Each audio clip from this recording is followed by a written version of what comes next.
आप सभी को नमस्कार।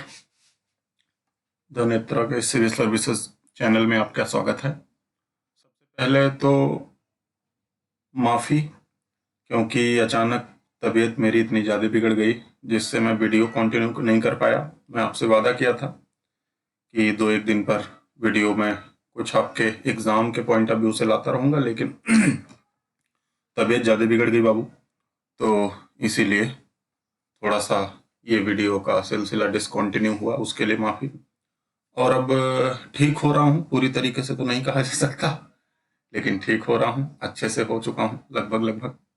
तो मैं कोशिश करूँगा आपके एग्ज़ाम से रिलेटेड जो बातें मैंने वादा की थी वो अब करता रहूँगा। चलिए, इसी के साथ हम शुरुआत करते हैं। जैसा कि मैंने बोला था कि बिहार बजट का एक तो सीरीज, एक वीडियो लाया गया था, और अब आज का जो वीडियो है ये यूनियन बजट पर आधारित है। तो पहले से ही मैं पीपीटी में सारी बातें जो एकदम आपके पॉइंट एग्जाम से रिलेटेड हैं वो पहले से ही लगा दी गई हैं। कुछ बेसिक बातें जो हमें बजट के लिए करनी होती हैं, जो कहीं ना कहीं पॉलिटिकल अप्रोच या हमारे संविधान से संबंधित है, वो बातें मैं भी आपको बता दूंगा, डाटा आपको बता दूंगा। तो चलिए, बिना इधर उधर की बात किए हुए हम शुरुआत करते हैं। और शुरुआत करने से पहले आप लोगों को भी, आप लोग ठीक रहिए, स्वस्थ रहिए, सबसे पहला जरूरी बात है। तबीयत बिगड़ी बेटा तो कई दिन, 15-20 दिन ऐसे ही निकल जाएंगे। तो सबसे पहले अपनी तबीयत पे ध्यान दीजिए, फिर एग्जाम पे। चलिए शुरुआत करते हैं। यूनियन बजट, यूनियन बजट 2023-24, इसी पर हमारा आज का वीडियो बेस्ड है। अब यूनियन बजट 2023-24 में कुछ जरूरी जो बेसिक बातें हैं उसे हम पहले करते हैं। जैसे मान लीजिए बजट, ये जो शब्द आप देख रहे हो बजट, पहली बात तो बजट हमारे संविधान में कहीं यूज नहीं है।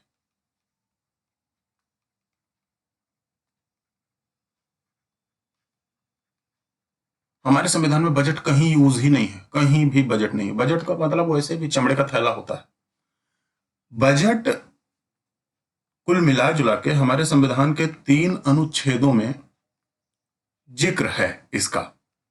एक अनुच्छेद 110 है, एक अनुच्छेद 112 है, और एक अनुच्छेद 117 है। अब ये 3 अनुच्छेदों में जिक्र क्या है इसे बता देते हैं, उसके बाद हम मुद्दे पे आ जाते हैं। अनुच्छेद 110 है, इसमें कहा गया है मनी बिल के बारे में। मनी बिल का मतलब धन विधेयक। धन विधेयक के बारे में कहा गया है। अब धन विधेयक का क्या मतलब बेटा? इसमें अनुच्छेद 110 में, अब मैं पॉलिटी में नहीं जाऊंगा, कभी इस पर बात करेंगे बाद में, लेकिन मैं अगर जो डायरेक्ट टू द पॉइंट बात करूं तो 110 में 3 क्लॉजेज हैं। एक में बताया गया है धन विधेयक है क्या, एक में बताया गया क्या नहीं है, एक में बताया गया इसका निर्धारण कौन करता है, इसका डिसाइड कौन करता है। तो क्या है क्या नहीं है, क्या है धन विधेयक क्या नहीं है, और इसका निर्धारण करता है लोकसभा स्पीकर। पहली बात। दूसरी बात, अब यहां जो आपके काम लायक है, बजट जिस पर हम चर्चा कर रहे हैं, बजट भी एक धन विधेयक है। तो बजट हो गया धन विधेयक, बजट भी एक धन विधेयक है। तीसरी बात, यह केवल पेश किया जा सकता है, केवल पेश किया जा सकता है लोकसभा में, टेबल्ड ओनली लोकसभा। तो कितनी बात बताई गई? एक धन विधेयक 110 में है, दूसरा बजट भी एक धन विधेयक है, तीसरा केवल लोकसभा में पेश किया जा सकता है, चौथा ये जो हम बजट की बात कर रहे हैं या कोई भी धन विधेयक, कोई भी मनी बिल, यह एक गवर्नमेंट बिल होता है। अब गवर्नमेंट बिल का मतलब सरकारी विधेयक। सरकारी विधेयक का मतलब ऐसा विधेयक जिसे केवल मंत्री पेश कर सकता है।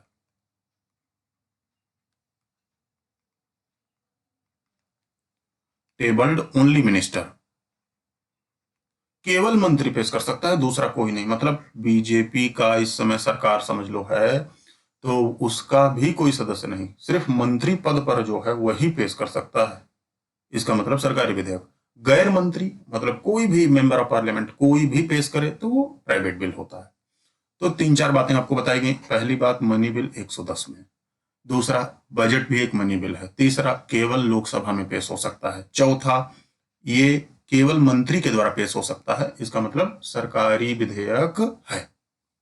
अब फिर अनुच्छेद 112, अनुच्छेद 112 में ही कहा गया है बजट के बारे में, डायरेक्ट नहीं। इसमें कहा गया है एनुअल फाइनेंशियल स्टेटमेंट, वार्षिक वित्तीय विवरण। वार्षिक वित्तीय विवरण के बारे में बात की गई है। एनुअल फाइनेंशियल स्टेटमेंट मतलब जो बजट ये है, ये बजट कोई मंत्री पेश करेगा और मंत्री वार्षिक वित्तीय विवरण बताएगा, अपना पूरे वर्ष भर का वित्तीय विवरण बताएगा। वर्ष भर का वित्तीय विवरण ये बताते कैसे हैं, इस पर एक बार थोड़ा सा चर्चा कर लेते हैं। जैसे ध्यान से समझो, जब कोई मंत्री बजट पेश करता है, जैसे मान लेते हैं अब के समय का, पहली फरवरी 2023 को कोई मंत्री बजट पेश कर रहा है, पहली फरवरी को पेश होता है। अब इसे वार्षिक वित्तीय विवरण बताना होता है, तो ये 4 स्टेटमेंट देते हैं। 4 स्टेटमेंट का मतलब एक वो वर्ष जो बीत गया है उसका रियल डाटा सामने आ जाता है, जो बीत गया। जैसे 1 फरवरी 2023 आप यहां देख रहे हो, 1 फरवरी 2023, इसका मतलब अभी वर्ष चल रहा है 1 मार्च 2022 से, सॉरी 1 मार्च नहीं, 1 अप्रैल 2022 से, थोड़ा सा मैंने क्या लिख दिया, तो 1 अप्रैल 2022 से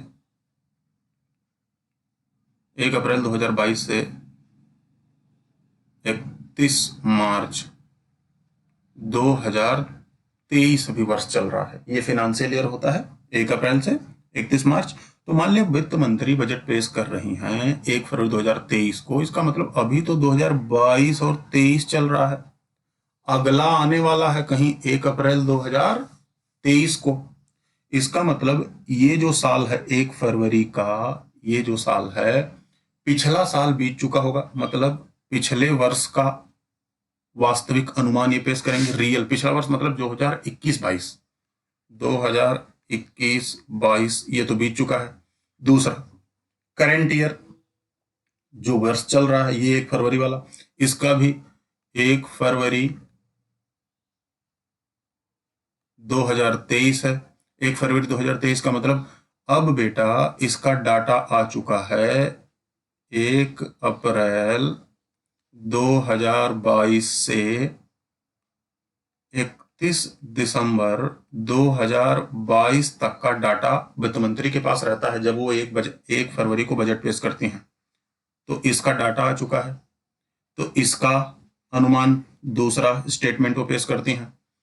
फिर इसका अनुमान, पिछले साल जो अनुमान लगाया गया था, फिर अगला रिवाइज्ड एस्टीमेट मतलब संशोधित अनुमान,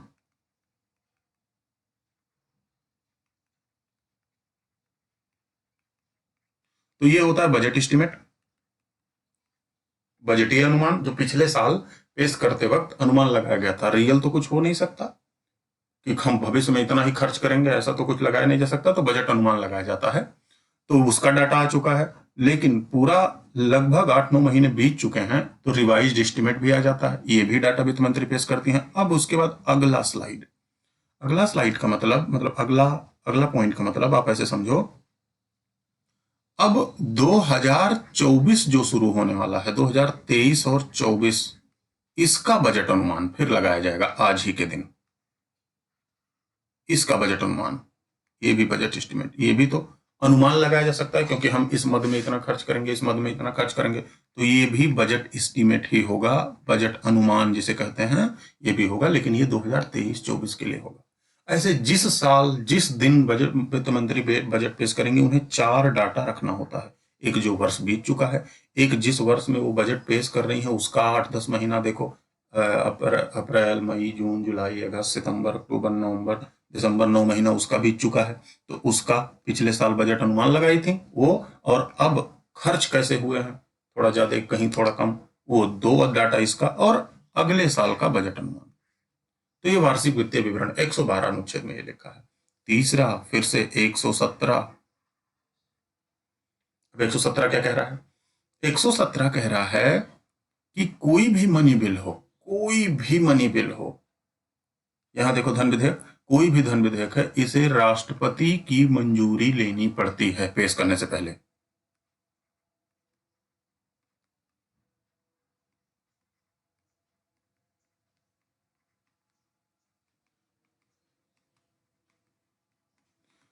मतलब अगर जो कोई धन विधेयक हो है, मतलब रुपए पैसे से संबंधित मामला है, तो राष्ट्रपति की मंजूरी के बिना आप इसे पेश नहीं कर सकते, मतलब उनकी सेंसरशिप लेनी ही पड़ेगी। आपके 3 अनुच्छेद काम के थे, ये 3 अनुच्छेद आपको बता दिए गए। अब हम बजटीय डाटा पे आ जाते हैं, थोड़ा सा आगे करते हैं, इसे आप लोग देख लीजिएगा, मैं इसका पीडीएफ भी आपको लिंक पे डाल दूंगा। ठीक, तो अब 1 फरवरी को जब बजट पेश हुआ बेटा, तो 1 फरवरी को जब बजट पेश हुआ 2023, तो हमारा जो अब का ये बजट है 45.03 लाख करोड़ का बजट है, जो बजट पेश किया गया 2023-24 के लिए। ध्यान से समझो, कुछ डाटा ही याद रखना है, और जो डाटा बहुत कम होगा उसको पूछने की संभावना ज्यादा है। क्योंकि हमारे आजादी के 75 साल पूरे हो गए हैं, तो सरकार कह रही है हम अमृत काल में प्रवेश कर रहे हैं। 2047 में हम आजाद हुए, हमारी आजादी के 100 साल पूरे हो जाएंगे, तो 75 साल अमृत काल का ये बजट है। और इस बजट में भारत सरकार ने 4 मौके का कहे हैं, 4 मौके, मतलब हमारे पास 4 बड़े मौके हैं। भारत @100 करके 4 मौके उन्होंने बजट में इंडिकेट किया है। ये 4 मौके यहाँ लिखे गए हैं। कौन कौन से मौके हैं? पहला मौका कह रहा है महिलाओं का आर्थिक सशक्तिकरण, इकोनॉमिक एम्पावरमेंट ऑफ वुमेन, महिलाओं का आर्थिक सशक्तिकरण। दूसरा, ये याद रखना आपको, पीएम विश्वकर्मा कौशल सम्मान, जिसे कहा जाता है पीएम विकास, ये भी पूछा जा सकता है। पर्यटन, टूरिज्म, ग्रीन ग्रोथ, 4 मौके हमारे पास बताए गए हैं बजट में। और आप देख रहे होंगे पूरे साल भर इसी पर सरकार काम करती है। आप अभी देखो, जैसे आज के दिन मैं वीडियो आपको भेज रहा हूं, आज के दिन आज आप आसपास देख रहे होंगे कि महिला आरक्षण विधेयक संसद में पास होने की बात हो रही है। राज्यसभा लोकसभा में पास ही हो चुका है। संविधान संशोधन विधेयक है, राष्ट्रपति को साइन करना ही पड़ेगा, उसमें ना नुकुर नहीं कर सकते, वो संविधान संशोधन विधेयक है। तो महिलाओं का आर्थिक सशक्तिकरण, राजनीतिक सशक्तिकरण, ठीक है, लेकिन इसमें आर्थिक सशक्तिकरण ही है। ठीक है, आगे इसके बाद फिर ध्यान से देखो, कुछ हम टर्म जानेंगे, बजट से संबंधित कुछ टर्म जानेंगे, उसके बाद आपको आगे बढ़ना है। अब बजट से संबंधित कुछ टर्म, यहां ध्यान से देखो बेटा, बजट से संबंधित कुछ बातें जो फिजिकली क्लास किए हैं उनको भी मैं ये सारी बातें बताया हूं, लेकिन ऐसे भी मैं बता दे रहा हूं फिर से एक बार, जिससे आपका रिवाइज हो जाए। बजट से संबंधित कुछ टर्म देखो, यहां 2 स्लाइड बनी है, 2 इंडेक्सेस बनाए गए हैं। इन 2 इंडेक्सेस में आपको ध्यान से समझना है, इन 2 इंडेक्सेस में एक तरफ प्राप्ति है, यहां देखो, मतलब इस इंडेक्स में जितनी भी बातें लिखी गई हैं वो सब प्राप्तियां हैं, सरकार की प्राप्तियां। क्या क्या सरकार को मिला, ये सरकार के व्यय हैं, एक्सपेंडिचर, ये सरकार का व्यय है। अब ये जो इंडेक्स आपको दिख रहा है, ये पूरा ऊपर वाला 2, ये पूरा, ये राजस्व प्राप्ति है और ये राजस्व व्यय है। राजस्व प्राप्ति, राजस्व व्यय, ऐसे ही ये जो इंडेक्स दिख रहा है, ये पूंजीगत प्राप्ति और ये पूंजीगत व्यय, ये पूंजीगत प्राप्ति, ये पूंजीगत व्यय। पूंजीगत मतलब कैपिटल इंग्लिश में, राजस्व मतलब रेवेन्यू। अब रेवेन्यू क्या होता है? ऐसी प्राप्ति, ध्यान से समझो, एक एक लाइन में बोल दे रहा हूं, ऐसी प्राप्ति जिससे सरकार के भौतिक वस्तुओं में, सरकार के धन में कोई वृद्धि बहुत ज्यादा नहीं होती है। सरकार का भौतिक वस्तु कोई नहीं, बहुत ज्यादा नहीं बढ़ता। इसी प्रकार खर्च में देखो, ऐसा खर्च जिससे सरकार को कोई बहुत रिटर्न ना मिले, कुछ नहीं मिलता है, बहुत ज्यादा रिटर्न नहीं मिलता, उसे राजस्व खर्च कहते हैं। ऐसे पूंजीगत मतलब सरकार को भौतिक चीजें मिलने लगती हैं, फिजिकल चीजें मिलने लगती हैं, धन, कोई और पूंजी भौतिक, वो चीजें मिलने लगती हैं। ऐसा खर्च जिसमें सरकार का वापस रिटर्न आने की संभावना बहुत ज्यादा होती है, उसे पूंजीगत खर्च करते हैं। तो आप ऐसे समझो, राजस्व खर्च, राजस्व प्राप्ति, प्राप्तियों में देख लो, प्राप्तियों में टैक्स जो होता है वो रेवेन्यू रिसीप्ट के अंतर्गत आता है। Direct tax, indirect tax. Direct tax में पर्सनल इनकम टैक्स, किसी व्यक्ति पर लगाया गया टैक्स, वो पर्सनल इनकम टैक्स है। मतलब आपकी कितनी इनकम है उस पर लगाया गया टैक्स, वो पर्सनल इनकम टैक्स है। कॉर्पोरेट इनकम टैक्स, किसी कंपनी की आय पर लगाया गया टैक्स, वो कॉर्पोरेट इनकम टैक्स है। तीसरा गिफ्ट टैक्स, गिफ्ट टैक्स भी डायरेक्ट टैक्स के अंतर्गत आता है। जैसे मान लिया आप आईपीएल, ये क्या नाम है, सट्टेबाजी होती है, जीते तो उससे सरकार टैक्स ले लेती है। इनडायरेक्ट टैक्स में जीएसटी है और थोड़ा बहुत और जो सरकारें लगाती हैं, तो लगभग जीएसटी है, लेकिन कुछ जीएसटी से बाहर है, वो भी टैक्स आता है। सरकार का रेवेन्यू रिसीप्ट में, राजस्व प्राप्ति में गैर टैक्स, नॉन टैक्स, जैसे नॉन टैक्स में सरकार क्या कोई उपक्रम चल रहा है, सरकार की कोई कंपनी, जैसे इंडियन ऑयल, भारत भेल, सेल, कई महारत्न कंपनियां, नवरत्न कंपनियां चल रही हैं, तो उसके लाभ भी सरकार लेती है। वो सरकार किसी को कर्ज दी है, भारत की सरकार की मैं बात कर रहा हूं, सरकार किसी को कर्ज दी है तो उस कर्ज का जो इंटरेस्ट मिलता है वो भी रेवेन्यू रिसिप्ट में आता है। अन्य अन्य में जैसे मान लिया कोई जुर्माना हो, अब मोटरसाइकिल पे 3 लोग जा रहे हो, चालान कट गया बेटा, वो भी सरकार के पास गया। कोई फीस हो, कुछ बनवाने वगैरह जा रहे हो, है ना, उसकी कोई फीस सरकार ने निर्धारित की है कि इतना रुपया लगेगा, 11 रुपया लगेगा, 100 कुछ रुपया, ये वो भी फीस भी, ये भी नॉन टैक्स रिसिप्ट है ना। चालान, फीस, कोई एक्स्ट्रा पेनाल्टी जो कर सकते हो, ये सब अदर्स में आ जाएंगे। व्यय, मैंने आपसे बोला ऐसा व्यय जिसका कोनो रिटर्न ना हो बेटा, कोई रिटर्न ना होता हो, तो इंटरेस्ट पेइंग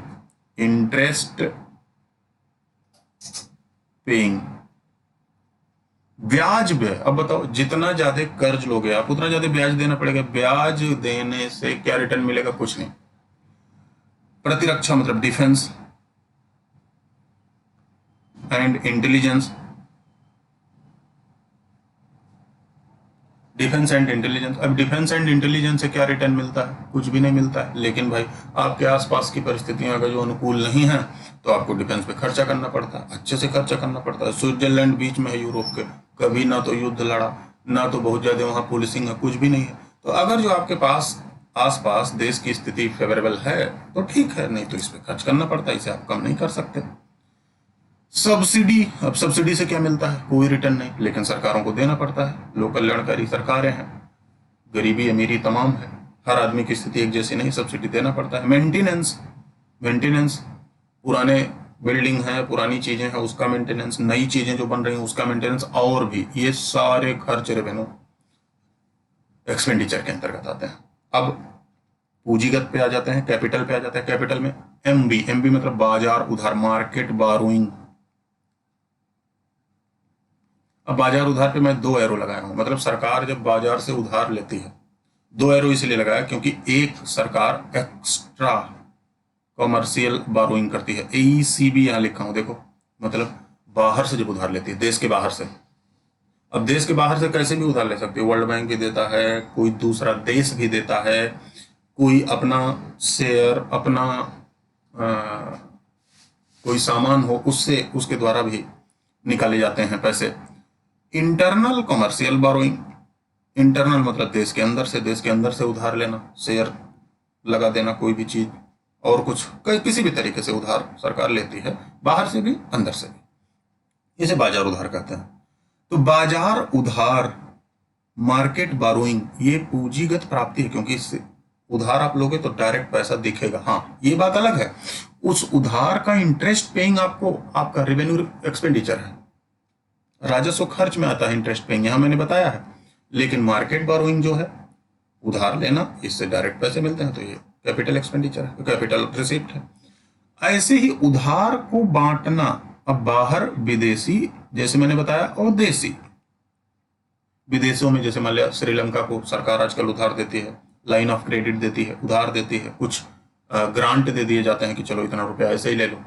देशों में भी उधार दिए जाते हैं, अपने कामगारों को सरकार उधार देती है, अपने एम्प्लॉइज को देती है, और लोगों को देती है, राज्यों को देती है। तो देशी उधार, कुछ लोग उधार लेके लंदन में बसे हुए हैं, आप जानते हो। ऐसे ही सरकार अपना कोई सामान बेच रही है, डिसइन्वेस्टमेंट, जैसे मान लिया जैसे एयर इंडिया है, एयर इंडिया को सरकार ने बेचा, उसे कहते हैं डिसइन्वेस्ट। इन्वेस्टमेंट मतलब कोई चीज खड़ी करे, लगाए। डिसइन्वेस्टमेंट मतलब उसका विनिवेश, मतलब उसे बेच रही है सरकार, तो उससे सरकार के पैसे आते हैं, जैसे एयर इंडिया का।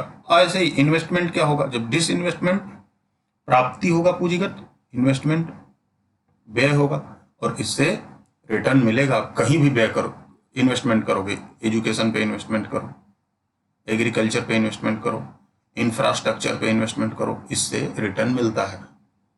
ठीक है, तो हर social infrastructure, economic infrastructure, political infrastructure, महिलाओं के लिए 33% रिजर्व आ रहा है, ये भी पॉलिटिकल इंफ्रास्ट्रक्चर पे खर्च रिटर्न मिलता है। ऋण वसूली, सरकार जब अपने ऋण को वसूलती है जो उधार दी हुई है, ये पूंजीगत प्राप्तियों में आता है। ऋण का भुगतान, ये व्यय में आता है। ऋण भुगतान आप कर रहे हैं तो उससे इंटरेस्ट पेइंग कम होगा। अब थोड़ी बहुत टर्मिनोलॉजी आपको समझना है। इस पूरे चारों डब्बा, ये जो आपको दिख रहा है, एक ये, दूसरा ये, तीसरा ये, और ये चौथा ये, आप ये समझ लो 1 + 2 + 3 + 4, ये बराबर क्या होगा, ये पूरा वित्त है सरकार का पूरा खजाना, फिस्कल, ये पूरा वित्त है सरकार का खजाना। ये चारों डब्बा यही सरकार का खजाना है। ये पहला और तीसरा, ये प्राप्ति, पहला और तीसरा ये प्राप्ति है, पूंजी राजस्व और पूंजीगत। दूसरा और चौथा ये व्यय है, दूसरा और चौथा ये व्यय है। अब इसमें थोड़ा सा ध्यान से समझना है। अगर जो प्राप्ति कम हुई, रिसीप्ट कम हुआ, तो रिसीप्ट कम होने से, यहां से मैं लिख रहा हूं, रिसीप्ट अगर जो कम हुआ, एक्सपेंडिचर ज्यादा हुआ, तो जाहिर सी बात है घाटा लगेगा।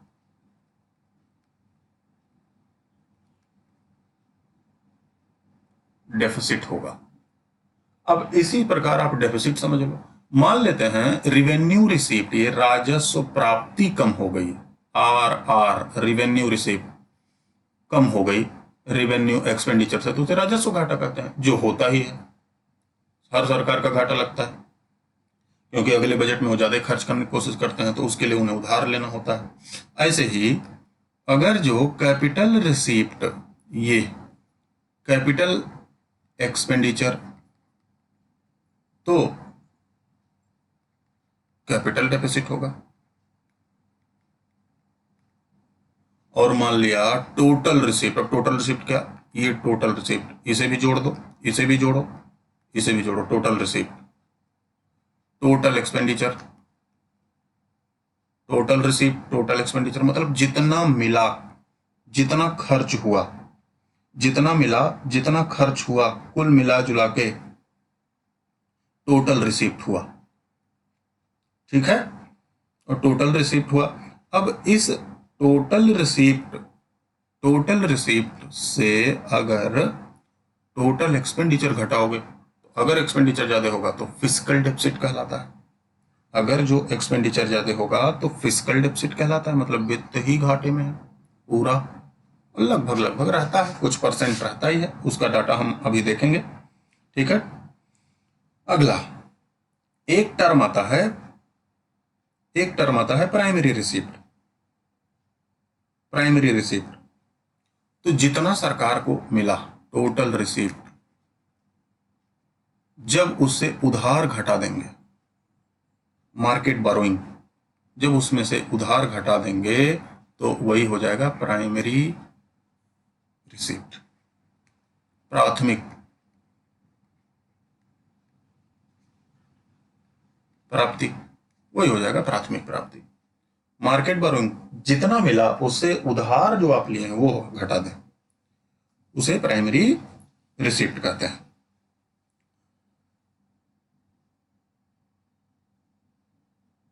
क्लियर? अच्छा, primary receipt, primary expenditure, primary deficit भी एक टर्म है, प्राइमरी डेफिसिट, पीडी यहां लिख दे रहा हूं। प्राइमरी डेफिसिट क्या होता है, जितना प्राइमरी एक्सपेंडिचर है, यहां जो बताया गया primary expenditure minus primary primary expenditure minus primary receipt, इसी को कह देते हैं क्या, प्राइमरी डिफिसिट, प्राथमिक घाटा। मैं किसी दूसरे स्लाइड पे ले लेता हूं, ये देखो प्राइमरी डेफिसिट यहां लिखा गया है, प्राथमिक घाटा। तो आप जब revenue expenditure plus capital expenditure दोनों खर्च, ये टोटल एक्सपेंडिचर हो जाता है, पीछे वाला स्लाइड देख लेंगे। अब टोटल एक्सपेंडिचर में से जब हम ब्याज घटा देंगे तब निकल के आएगा प्राइमरी एक्सपेंडिचर। और प्राइमरी एक्सपेंडिचर में से फिर जब प्राइमरी रिसीप्ट घटा देंगे तब निकल के आएगा प्राइमरी डेफिसिट। यहां देखो टोटल रेवेन्यू कितना हुआ, total expenditure excluding interest paying, ठीक है। तो इसमें से टोटल रेवेन्यू कितना हुआ और टोटल एक्सपेंडिचर, लेकिन किसे घटाना है, किसे घटाना है, इंटरेस्ट पेइंग को, यहाँ ब्याज अदाय, ब्याज जो आप दे रहे हो उसे घटाना है। तो थोड़े बहुत टर्म आप इसे एक बार ध्यान से एक दो बार देखोगे, ये टर्म पता लग जाएगा। आपके बजट में जो इससे संबंधित पूछा जा सकता है वो आपसे पूछा जा सकता है। देखो क्या क्या सवाल पूछे जा सकते हैं, उस पर एक बार गौर कर लो। मान लिया आपको और चीजों पर ध्यान ना देना हो तो मत देना, तो कोई बात नहीं, काम चल जाएगा।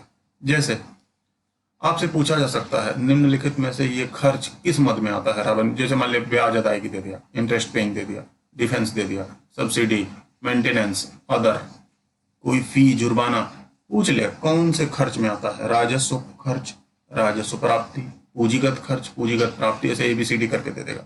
इस इंडेक्स को बस ध्यान रखना, एक दो सवाल इससे आ जाते हैं। क्लियर, आगे बढ़ते हैं। अब बजट की कुछ महत्वपूर्ण बातें हम देखते हैं। बजट की, ये बजट का कुछ डाटा है। आपको मैंने बताया था जब वित्त मंत्री बजट पेश करती हैं तो जाहिर सी बात है 4 डाटा होता है। तो देखो पहला डाटा जो वर्ष बीत चुका है, एक्चुअल जो आ चुका है हमारे पास डाटा, दूसरा जो पिछले साल उन्होंने अनुमान लगाया था, तीसरा जो अनुमान लगाया था उससे कुछ संशोधित होगा, इसीलिए RE रिवाइज एस्टिमेट, और अगला जो बजट भविष्य में पारित किया जाएगा ये भी बजट अनुमान लगाया जाएगा, जो कि 1 फरवरी को, मैंने आपको बताया 1 फरवरी को ही बजट पेश होता है। और ये बजट की शुरुआत होने वाली होती है 1 अप्रैल से। तो मान लिया 1 फरवरी 2023 को पेश हुआ, लेकिन बजट कब से लागू होगा, ये 1 अप्रैल 2023 से लागू होना है। तो इसलिए बजट का अनुमान ये है। अब बजट का अनुमान तो देखो, रिसीप्ट यहाँ दिया है, एक्सपेंडिचर यहाँ दिया है, ये रिवेन्यू रिसीप्ट है, ये कैपिटल रिसीप्ट है, कब कब कैसा कैसा है इसका भी एक डाटा यहाँ बता दिया गया है। हालांकि डाटा से बहुत ज्यादा नहीं आएगा, लेकिन आगे बढ़ते हैं। चलो, हमारे बजट में 4 मौके बताए गए थे, 4 मौके और 7 हमारी प्राथमिकताएं हैं, 7 प्रायोरिटीज है। इस 7 प्रायोरिटीज को एक बार ध्यान से समझना है। इस 7 प्रायोरिटी को, 7 हमारी प्राथमिकताएं जो हैं, इन्हें सप्तऋषि कहा गया है। सप्तऋषि मंडल आप देखते हो सोलर सिस्टम में, सोलर सिस्टम के आसमान में दिखता है, हमारे सोलर सिस्टम का ही पार्ट है। तो सप्तऋषि कहा गया है, 7 ऋषि। तो इन 7 के बारे में मैं थोड़ा थोड़ा करके, जो आपके एग्जाम पॉइंट ऑफ व्यू से इंपॉर्टेंट है उसे मैं लिखा हूं, उसे मैं बता रहा हूं, उसे एक बार ध्यान से देखते हुए चले जाइए। 7 में देखो, पहला इंक्लूसिव डेवलपमेंट, आखिरी व्यक्ति तक पहुंच, अवसंरचना एवं निवेश, क्षमता विकास, यहां इंग्लिश में दिया गया है। चौथा पांचवा ग्रीन ग्रोथ, छठा यूथ पावर, 7वां फिनेंशियल सेक्टर। ये सप्तऋषि हैं। अब इसमें क्या क्या बातें दी गई हैं। पहला इंक्लूसिव डेवलपमेंट, इसमें पहली बात ध्यान से देखते चले जाओ, इसमें मैं थोड़ा सा कंपाइल करके पहले से लिख दिया हूं। कृषि एवं सहकारिता, एग्रीकल्चर एंड कोऑपरेटिव, आत्मनिर्भर बागवानी, स्वच्छ पौधा कार्यक्रम, बस कार्यक्रम याद रखना, मिलेट के लिए वैश्विक केंद्र, श्री अन्न योजना। श्री अन्न योजना क्या, भारत सबसे बड़ा उत्पादक अन्न का बने और सबसे बड़ा निर्यातक बने, इसके लिए श्री अन्न योजना। मत्स्य पालन क्षेत्र में PM मत्स्य संपदा योजना, सीकल सेल एनीमिया का उन्मूलन 2047 तक पूछा सकता है। सीकल सेल एनीमिया, हमारी माताओं बहनों में ऐसी चीजें होती हैं, भारत में सबसे अधिक है। तो 2047 तक, 100 वर्षों तक आजादी के, ये उन्मूलन इसका होगा। दूसरा दूसरा दूसरा आखिरी व्यक्ति तक पहुंच, रीचिंग द लास्ट माइल। अब आखिरी व्यक्ति तक पहुंच के लिए आकांक्षी जिले ब्लॉक कार्यक्रम 500 ब्लॉकों में किया जाएगा। PMVTG, particular vulnerable tribal group, particular vulnerable tribal group, ये बेटा क्या किया जाएगा, कुछ पर्टिकुलर ट्राइबल ग्रुप को इंडिकेट किया जाएगा, उन्हें उनकी पहचान की जाएगी और उनकी पहचान कराकर लगभग 15,000 करोड़ रुपए उस पर खर्च करने की बात कही गई है। 15,000 करोड़ उन पर खर्च करने की बात की गई है, क्योंकि SC/ST कम्युनिटी ही ऐसी कम्युनिटी है जो जिन पर जाहिर सी बात है जिन पर योजनाएं ठीक तरीके से पहुंच ही नहीं पाती जिन तक। तो दूसरा हमारा बजट का फोकस यह है। तीसरा क्या कह रहा है, तीसरा कह रहा है इंफ्रास्ट्रक्चर एंड इन्वेस्टमेंट, अवसंरचना एवं निवेश। और क्या इफेक्टिव कैपिटल एक्सपेंडिचर कह रही है सरकार, बजट का 13.7 लाख करोड़, GDP का 4.5% है। अब ये effective capital expenditure, capital expenditure तो आपने देखा, इफेक्टिव कैपिटल एक्सपेंडिचर तो आपको एक बार ध्यान से लेमन लैंग्वेज में समझना है, फॉर्मूला नहीं देखना है इकोनॉमिक्स का। इफेक्टिव कैपिटल एक्सपेंडिचर का मतलब क्या होता है, कैपिटल रिसीप्ट जो आपको मिला और आपने कैपिटल एक्सपेंडिचर कर दिया, मतलब आपको जो पैसा मिला आपने वो खर्च किया, लेकिन उस जो खर्च आपने किया उससे बाद में रिटर्न आने लगे। जैसे मान लेते हैं उदाहरण, लेमन लैंग्वेज में हम उदाहरण देते हैं, आपको पैसा मिला केंद्र सरकार को, केंद्र सरकार ने उधार दे दिया, किसको, राज्य को, ऐसे समझना है। केंद्र ने किसे उधार दे दिया, राज्य को उधार दे दिया। अब राज्य सरकार ने उस उधार का क्या किया, कहीं इन्वेस्टमेंट कर दिया, कहीं राज्य ने कहीं इन्वेस्टमेंट कर दिया और 5 सालों बाद वो जो इन्वेस्टमेंट राज्य ने किया था या कोई फैक्ट्री लगा दी, उस फैक्ट्री से या उस इन्वेस्टमेंट से फिर से वापस आने लगा पैसा, तो इसे खर्च में नहीं इंक्लूड करेंगे, इसे ऐसे खर्च में नहीं इंक्लूड करेंगे जो जिससे कोई रिटर्न ना आए। तो जब कहीं कोई राज्य सरकार या कोई भी कहीं इन्वेस्टमेंट कर दे, उससे फिर रिटर्न आने लगे, तो उस पैसे को हटा लिया जाता है, उस पैसे को हम घाटे में नहीं छोड़ते, क्योंकि उससे फिर रिटर्न आने लगा, रिटर्न आने लगा तो उस चीज को हम बोल देते हैं इफेक्टिव कैपिटल एक्सपेंडिचर। मतलब कैपिटल एक्सपेंडिचर हो रहा है लेकिन वो इफेक्टिव है, इफेक्टिव मतलब उससे फिर कभी ना कभी रिटर्न आएगा। किसी भी सेक्टर में, एजुकेशन में खर्च कर हो सकता है, सड़कों में खर्च हो सकता है और तमाम इंफ्रास्ट्रक्चर। तो वही ये बात कहा जा रहा है इसमें तीसरे में, इंफ्रास्ट्रक्चर एंड इन्वेस्टमेंट में इफेक्टिव कैपिटल एक्सपेंडिचर हम 13.7 लाख करोड़ का, GDP का लगभग 4.5% है। रेलवे में 2.4 लाख करोड़ का, शहरी अवसंरचना, अर्बन इंफ्रास्ट्रक्चर, सड़क, घर, इन सबों में विकास निधि की बात कही गई है।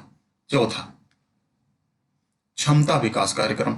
अब क्षमता विकास कार्यक्रम केंद्र और राज्य सरकार के जो कर्मचारी हैं, केंद्र और राज्य सरकार के कर्मचारियों को मिशन कर्मयोगी, क्योंकि आजकल देखते हो गई अपने आप को अंग्रेजों का दामाद समझते हैं, कुछ लोग ठीक भी हैं, तो मिशन कर्मयोगी की बात कही गई है। उनको ट्रेनिंग दी जाएगी, उनको अच्छे से एक पोर्टल बनाया गया है, आई गॉट कर्मयोगी प्लेटफॉर्म, इस पर उन्हें ट्रेनिंग दी जाएगी और उनकी क्वालिटी इन्हेंसमेंट की जाएगी। चौथा, फिर 5वां देख लो, ग्रीन ग्रोथ, राष्ट्रीय हाइड्रोजन मिशन 2030 तक कहा गया है सरकार के द्वारा कि 5 million metric ton per year 2030 तक हम हाइड्रोजन का उत्पादन करेंगे, हरित ग्रीन ग्रोथ। अगला, यूथ, इसके लिए प्रधानमंत्री कौशल विकास प्रोग्राम 4.0 चौथा कौशल विकास प्रोग्राम शुरू किया जाएगा। अगला, वित्तीय क्षेत्र में MSME के लिए ऋण गारंटी की बात कही गई है, micro small and medium enterprises, MSME के लिए ऋण गारंटी की बात की गई है। तो इसी तरीके से 7 प्रायोरिटीज हमारे बजट की हैं। अगला, बजट में टैक्स स्लैब की भी बात कही गई है, तो एक बार टैक्स स्लैब देख लेते हैं। इस साल के बजट में टैक्स स्लैब 3 लाख तक कोई टैक्स नहीं देना होगा किसी को, 3 से 6 लाख तक 5% टैक्स है। ये इंडेक्स में मिलाने के लिए आ सकता है, तो ध्यान देना, 3 से 6 लाख 5% टैक्स है। 6 से 9 लाख के इनकम का 10% टैक्स है, 9 से 12 लाख के इनकम का 15% टैक्स है, 12 से 15 लाख के इनकम का 20%, 15 लाख से ऊपर तो वैसे भी 30% टैक्स है। ठीक है, ये भी आपको बता दिया गया। अगला सब्सिडी, ध्यान से समझो। 2023-24 की जो सब्सिडी बताई गई है हमारे पूरे बजट में, पिछले साल सब्सिडी 5,62,079.50 करोड़ थी ये सब्सिडी। इस साल बजट में अनुमान लगाया गया, ध्यान से समझना, 2023 मतलब बजट अनुमान है। भारत सरकार ने अनुमान किया है कि हम सब्सिडी कम करेंगे, और सब्सिडी कम करेंगे कितना? 28.29% हम सब्सिडी कम करेंगे 2023-24 में। पिछले साल से लगभग सरकार 28 साढ़े 28% सब्सिडी कम करेगी। और ये सब्सिडी कितनी कर देगी सरकार? 40, 30, 83.63, ऐसे ही समझो। ठीक है, डिजिट बस याद रखना, इतना नहीं पूछेगा लेकिन याद रखना। पूरी सब्सिडी में सरकार की सब्सिडी केवल फूड एंड फर्टिलाइजर पे, खाद्य और उर्वरक पे 92.40% है पूरी सब्सिडी में। खाद्य सब्सिडी, अगर जो इसका डाटा मैं बताऊं, खाद्य सब्सिडी फूड पर सब्सिडी सरकार देती है 48.96%। ये फूड की सब्सिडी है सरकार की। फर्टिलाइजर पे सब्सिडी देती है सरकार 43.44%, ये खाद्य पर, उर्वरक, ये खाद्य सब्सिडी आप देख ही रहे हो, बांट रही है सरकार कितना सारा। अभी दिसंबर तक चावल गेहूं मिलेगा ही। अगला आप इसमें देख लो, टैक्स रिसीप्ट का ट्रेंड। टैक्स रिसीप्ट का ट्रेंड क्या है? हमारे पास कितने टैक्स रिसीप्ट होते हैं? ग्रॉस टैक्स रिसीप्ट, टोटल कितना सारा टैक्स रिसीप्ट होता है, उसमें पूरा सब मिला के सरकार कह रही है पिछले साल जो बजट का डाटा था 11.4% टैक्स रिसीप्ट था, कम हो गया 10.7 हो गया एस्टिमेट में। लेकिन रिवाइज एस्टिमेट में हमारा फिर से 11.4 तो नहीं हुआ, 11.1 था। अगला किया गया है कि इससे कम नहीं होगा, इसी पर रहेगा। अगला अनुमान है, ये अनुमान है। इसमें डायरेक्ट टैक्स 11.1% में डायरेक्ट टैक्स, ध्यान से देखो, डायरेक्ट टैक्स कह रही है सरकार 6% रहेगा, इनडायरेक्ट टैक्स 5.1% रहेगा। ये डाटा आप एक बार ध्यान से देख लीजिएगा। फिर से सेंट्रल गवर्नमेंट का एक्सपेंडिचर, सेंट्रल गवर्नमेंट का टोटल जो बजट है उसमें एक्सपेंडिचर सेंट्रल गवर्नमेंट का है किसमें? आप एक बार ध्यान से देख लो इसे भी मैं स्लाइड में दे दूंगा। सबसे ज्यादा एक्सपेंडिचर सरकार करती है ब्याज देने में। देखो इंटरेस्ट, कितना सारा इंटरेस्ट जाता है, इसका मतलब उधार ज्यादा है। दूसरे पर देखो ट्रांसपोर्ट, तीसरे पर डिफेंस, चौथे पर सब्सिडी, मेजर सब्सिडी, पांचवा राज्यों को ट्रांसफर करती है। तो ऐसे एक बार ये स्लाइड आप देख लीजिएगा, ये अच्छा रहेगा, एक बार इसे देख लेना। बजट एलोकेशन किस किस डिपार्टमेंट में कितना कितना है देखो, यहां भी दे दिया गया है। रेलवे को कितना, रोड ट्रांसपोर्ट हाईवे को कितना है ना, डिफेंस, यहाँ रोड ट्रांसपोर्ट, हाईवे, रेलवे, ये तो पहले भी आपको बताया गया, ये भी आप कर सकते हैं। आगे बजट का कुछ और डाटा ध्यान से देखो। हमारे भारत में इस साल कहां कहां से इंपोर्ट हुआ, किन किन देशों से इंपोर्ट ज्यादा हुआ, तो आपको ज्यादा 5 को तो नहीं याद रखना, लेकिन 3 टॉप 3 को एक बार ध्यान देना। टॉप 3 भारत में सबसे ज्यादा जो इंपोर्ट होता है चीन, यूएई, यूनाइटेड अरब अमीरात, यूएसए से 15.4% चीन से इंपोर्ट होता है, 7.3 यूएई से, यूएसए से 7.1। ऐसे एक्सपोर्ट कहां सबसे ज्यादा होता है? यूएसए को हम सबसे ज्यादा एक्सपोर्ट करते हैं 18% लगभग, 6.5% मतलब 6.7% यूएई को करते हैं, चाइना को करते हैं। कई देशों में हम व्यापार नहीं कर पाते तो चैनल के थ्रू करते हैं, और वो चैनल हमारा यूएई है। जैसे मान लिया पाकिस्तान हमसे कोई सामान नहीं लेता, लेकिन वही चीज हम यूएई को भेजते हैं कि इंडिया से हम भेज देंगे यूएई, फिर यूएई से वो पाकिस्तान ले लेता है। तो कई बार यूएई को हम चैनल के लिए यूज करते हैं, तो हमारी सरकार ये काम करती है, पाकिस्तान को भेज देती है। पाकिस्तानियों को ज़्यादा दिक्कत है, पाकिस्तानियों को क्यों, सबको दिक्कत रहती है। ठीक है, आगे बढ़ते हैं। तो इंपोर्ट हो गया, एक्सपोर्ट हो गया। अब मेरे हिसाब से कोई ऐसा डाटा बचा नहीं है जो आपके बजट से संबंधित हो।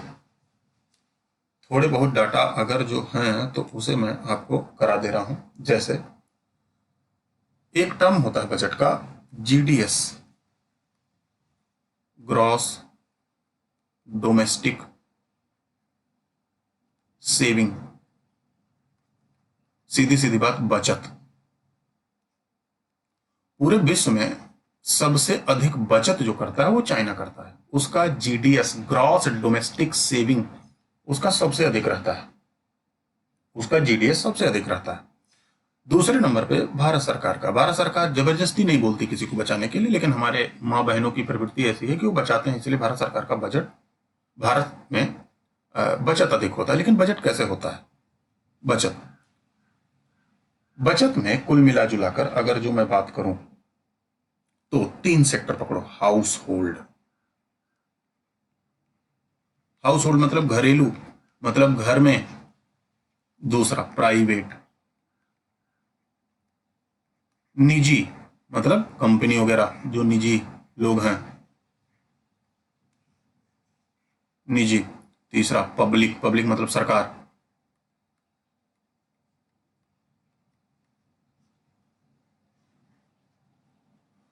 सबसे ज्यादा बचत जो भारत में होता है वो घरेलू क्षेत्र के लोग करते हैं सबसे अधिक।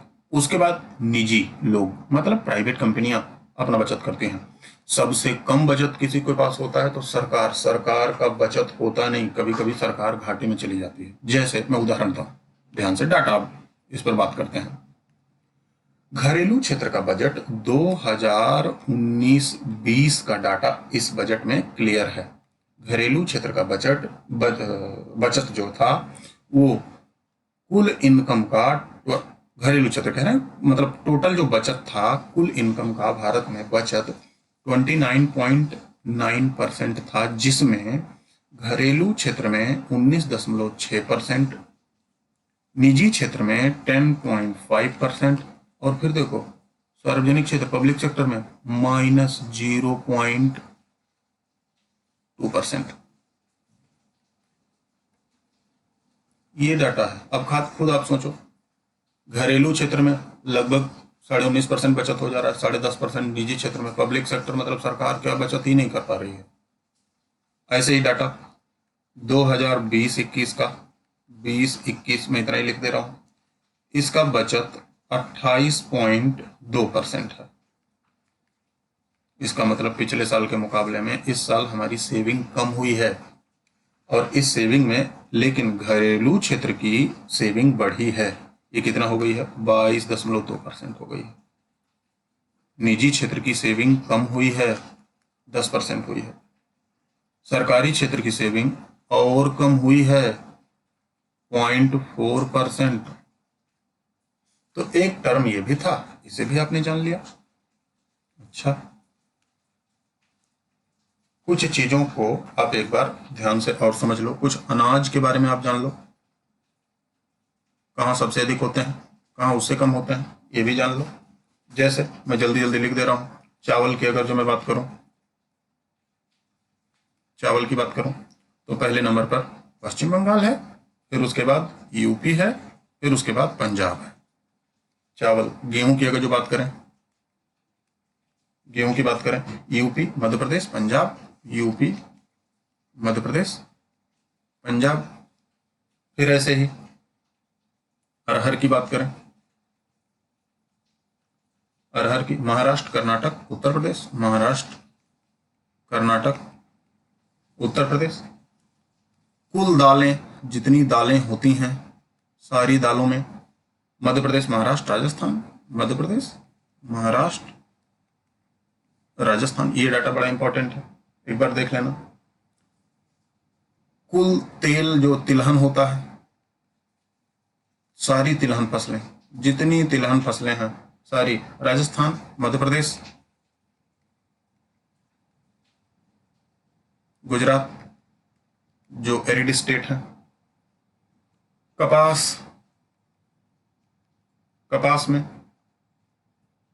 गुजरात, महाराष्ट्र, तेलंगाना, गुजरात, महाराष्ट्र, तेलंगाना।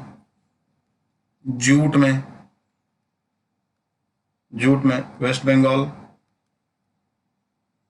असम, बिहार तीसरे नंबर पे। ये जूट में हो गया। लगभग लगभग हमने डाटा आपका बजट का, आपके उससे संबंधित डाटा हमने कवर किया। और इसके बाहर तो बजट से क्वेश्चन नहीं होने चाहिए, इसके बाहर कुछ नहीं दिख रहा है। तो एक बार आप लोग इसे रिवाइज कीजिएगा, एक बार एग्ज़ाम के पहले एक बार दो बार आप इसे देख के एग्ज़ाम देने जाइएगा, ठीक है। और हम अब आपसे मिलते रहेंगे। थोड़ी तबीयत गड़बड़ हो गई थी, मैंने पहले ही बताया, तो धीरे धीरे मैं ठीक हो रहा हूँ। अभी थोड़ी दिक्कत है लेकिन ठीक हो जाऊँगा। तो मैं आपसे मिलता रहूँगा करंट अफेयर और तमाम सब्जेक्ट लेके, ठीक है। धन्यवाद, थैंक यू। खूब मेहनत से पढ़िए, एग्ज़ाम दीजिए।